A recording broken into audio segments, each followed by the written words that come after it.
Hello and welcome to my channel today. Zinyeza here. And today I want to talk about the special quality of uniqueness and how it is a very beneficial aid to the magician. And I also want to touch upon the quality of weird and weirdness and how weirdness and uniqueness are two very special and potent qualities to have as a part of your psychological character in your personal magical journey. Uniqueness is a word that gets thrown around often in modern times without much emphasis on the actual meaning of this word. But unique can be defined as the quality of holding to certain perspectives, values, or modes of thought which differ from the collective. That is the basic and straightforward definition of what it means to be unique. Holding to thoughts, ideas, actions, perspectives that differ from the collective mind. And the collective mind can be characterized by trends, popularity, mainstream. A great example of someone who's unique, let's look at music. You have in jazz, in the past, you had Charles Mingus, Miles Davis, John Coltrane. They're all unique in their own right, but who was very, very unique, meaning on an entirely different wavelength, but still considered jazz, was Sun Ra. He had an entirely experimental and just chaos type of sound. Very unique expressively, and he was very weird as an individual because whereas most of the melanated people of that era are still believing in Jesus and any other type of Europeanly indoctrinated religion passed down to them from slavery, this man had connected back with an ancient source of understanding.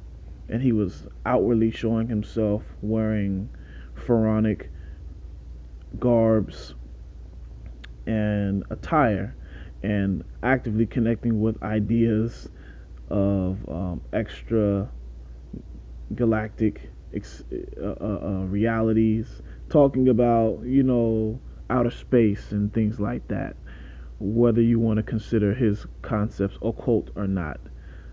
But it was very unique and very different, and it was something that had to arise from within himself, something that he didn't need to draw upon um, a collective energy grid, such as the case with popularity and trending themes. So, this quality of uniqueness is what makes a person stand out amongst others. This is the very quality that makes great occultists throughout the ages and spiritual masters, such as Ibn Arabi of Sufism or Pascal Beverly Randolph, and the list goes on and on. Um, I'm, and there's so many more names that I can name. So uniqueness is basically following your own inclinations and not putting too much emphasis on whether or not it is popular. Not putting any emphasis, rather. It's irrelevant. And and now this people give all sorts of excuses why they cannot achieve this state of mind. And that's a very valid feeling, a very valid feeling. What that emanates from is insecurity in the solar plexus. The person who has enough courage and will to express their uniqueness is a person who has a high level of self-confidence, a high level of self-esteem. I, from my personal experience growing up, I grew up in Portland, Oregon, and I experienced from my peers not bullying, but there was times when I was criticized for my vocabulary, even as early as I would say middle school. I would say middle school. The certain words that I would use in my vocabulary were seen as abstract, but really, in fact, it was just that I was raised by a parent who emphasized the importance of studying the meanings of words. So my parent always emphasized etymology to me, and it's it's a very good aid to communication when you have a repertoire of words to convey your message. And so I would get called weird or any other type of word that tried to isolate me away from the crowd. And at first I didn't like it, but as I grew and I began to see that this was common, this continued to happen. You're weird, you're peculiar. I began to own that, and I said, oh, well, I'm not going to change this aspect of my expression, which they are identifying as this, as weird or as outside. And I found that that was a part of my inner strength. That was my strength, this so-called weird, this otherworldliness that they were identifying me as.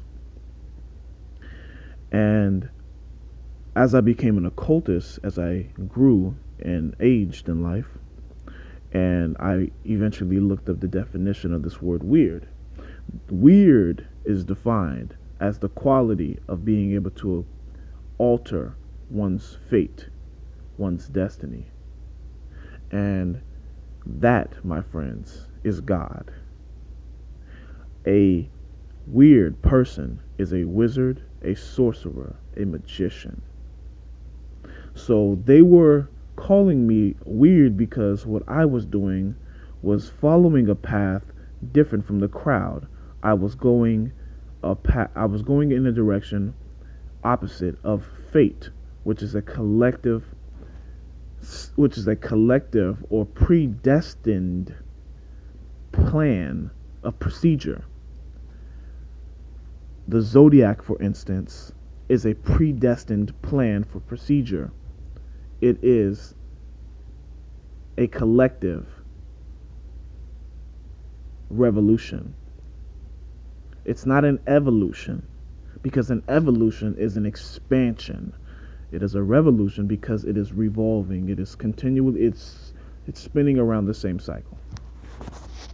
So you can already see from what I've explained that this quality of weird and weirdness is something that you want to tap into.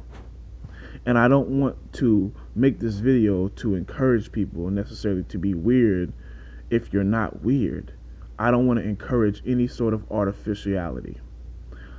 What I'm saying is people who are weird are in a state of empowerment.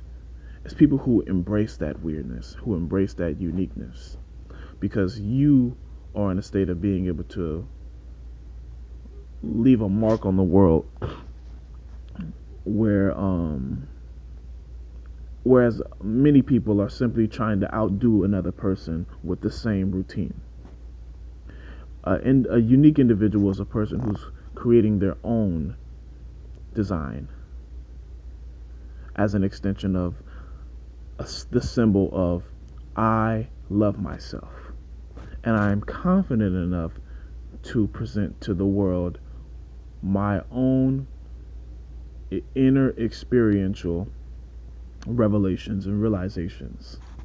And that is what makes a very strong and capable magician, spiritual practitioner, alchemist.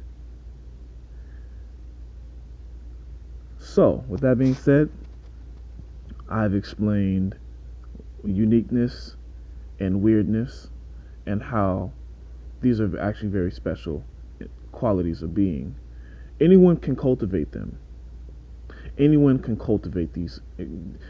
It's just a matter of experimentation. It's just like psychic abilities. Some people are born with them, and other people are able to cultivate them based upon exercises and techniques to be utilized over a certain period of time.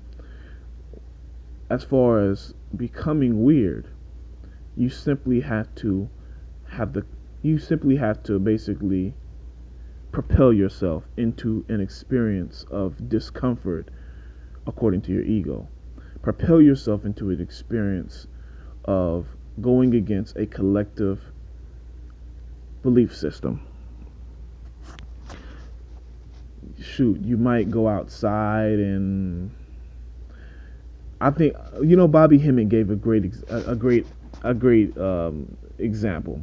He said, go into a crowd and drop a dollar bill in front of somebody and tell that person that they dropped their dollar, even though that person knows you dropped that dollar. And when that person looks at you like you're crazy, embrace that. Embrace that experience. This weird state of mind is everything that the chaos magicians are attempting to perpetuate. It is a pre-human state of thought,